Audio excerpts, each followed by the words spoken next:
PT Vale Indonesia Tbk akan membangun kawasan industri nikel Blok Polama di Kecamatan Polama, Kabupaten Kolaka, Sulawesi Tenggara. Setelah beroperasi, digadang-gadang pabriknya pun dapat menghasilkan 120.000 ton nikel per tahunnya. Proyek Blok Polama ini merupakan buah kerjasama PT Vale dengan perusahaan asal Cina yakni Zhejiang Huayu Cobalt Company atau yang akrab disebut dengan Huayu.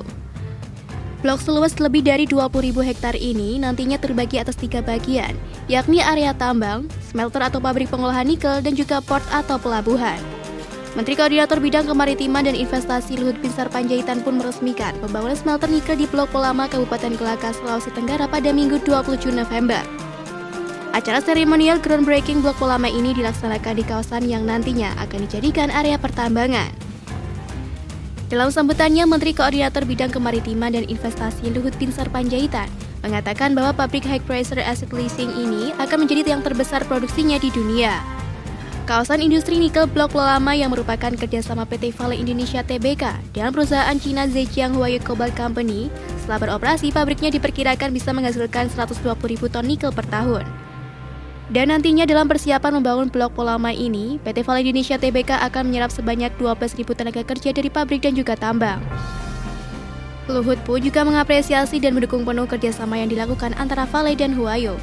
Ia pun bercerita kenal dengan bos Huayu, Chen Xiehua. Tidak hanya itu, Luhut juga menyebut kinerja perusahaan juga terlihat dari hasil pabrik pengolahan nikel HPAL milik Vale di Morowali, Sulawesi Tengah. Diketahui saat ini produksi maupun teknologinya dilihat telah berkembang pesat. Maka dari itu, Luhut percaya proyek ini akan mendorong produksi HPAL hingga perkembangan electric vehicle di Indonesia. Sementara itu dijelaskan oleh CEO PT Vale Febriani Edi bahwa proyek ini ditargetkan mampu memproduksi 120.000 ton nikel dan juga 15.000 ton kobalt per tahunnya. Febri menjelaskan pihaknya akan memastikan seluruh kegiatan operasi di bawah PT Vale merupakan investasi yang bertanggung jawab dan patuh pada prinsip keberlanjutan.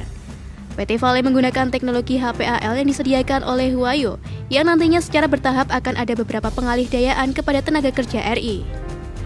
Selain itu, pihaknya akan terus menjadi mitra bagi masyarakat lokal dan memastikan keseimbangan ekonomi, ekologi, dan juga dampak sosial. Kemudian dengan dimulainya pembangunan ini, diharapkan akan dapat menyerap tenaga kerja lokal hingga 12.000 orang dari pabrik dan juga tambang.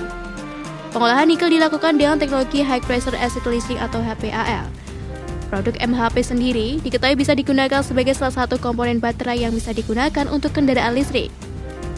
Dan groundbreaking atau peletakan batu pertama ini pun secara simbolis dilakukan oleh Menteri Koordinator Bidang Kemaritiman dan Investasi Republik Indonesia Luhut Binsar Panjaitan, CEO Vale SA Eduardo Bartolomeo, CEO PT Vale Indonesia Febriani Edi, Chairman Huayu Zhejiang Cobalt Chen, Gubernur Sulawesi Tenggara Ali Mazi dan juga Bupati Kolaka Ahmad Safei.